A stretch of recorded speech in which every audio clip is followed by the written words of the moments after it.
L'imagination des participants peut être stimulée grâce au processus d'invention de jeu du modèle Apprendre et comprendre par le jeu. Il a été question du modèle Apprendre et comprendre par le jeu dans la vidéo didactique de la stratégie pédagogique Comprendre. Dans le cadre de la première étape de ce processus, un jeu est établi comme point de départ et un processus de discussion démocratique est engagé. Les responsables s'assurent que la voix de chaque participant est entendue et respectée tout au long du processus. À titre d'exemple, les responsables peuvent fixer une limite que tous les participants du groupe acceptent avant de poursuivre vers la prochaine étape du processus. Le jeu présenté par le responsable dans cette vidéo s'appelle « Cercle de ballon ». Il s'agit d'un jeu coopératif où chaque groupe essaie de lancer le ballon le plus de fois possible sans l'échapper. Au début, les participants jouent au jeu de la façon établie par le responsable afin de pouvoir discuter de ce qu'ils aiment ou n'aiment pas.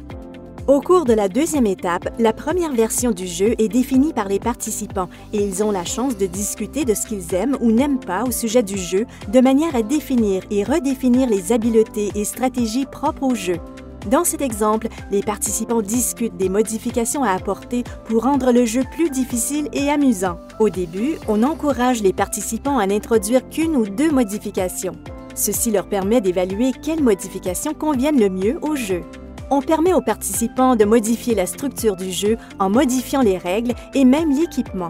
Les responsables s'assurent que tous les membres du groupe sont d'accord avec les modifications en ayant recours à un processus décisionnel démocratique.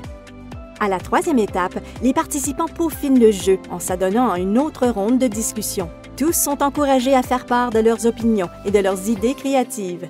Les participants ont la chance de procéder à une autre ronde de modifications, partant de ce qu'ils ont vécu lors des premiers ajustements. En introduisant de nouvelles idées, les jeux deviennent encore plus différents que celui présenté par le responsable au départ. Après avoir discuté des nouvelles modifications, les participants ont la chance de jouer à leur jeu nouvellement réinventé. Au cours de la quatrième étape, les participants identifient des entraîneurs et des arbitres pour appuyer le développement du jeu.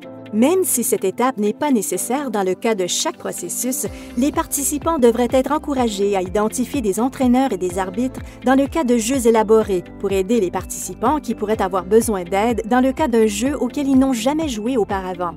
Au cours de la cinquième étape, les participants présentent leur jeu au reste du groupe et tout le monde a la chance de jouer à chaque jeu et à s'initier aux nouvelles idées et aux modifications.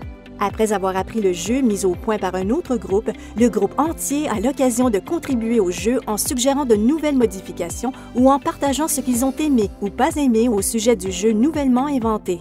La dernière étape du processus, c'est la ronde finale de discussion qui permet de peaufiner les habiletés et les stratégies de chaque jeu en tenant compte des idées de tout le monde. On donne l'occasion aux participants de modifier leur jeu une dernière fois après avoir pris connaissance des opinions de leurs pairs. Les participants discutent une fois de plus pour déterminer s'il convient de modifier le jeu et de jouer une version finale. En encourageant les participants à faire preuve d'imagination au niveau de ce processus, on encourage la créativité dans un contexte démocratique.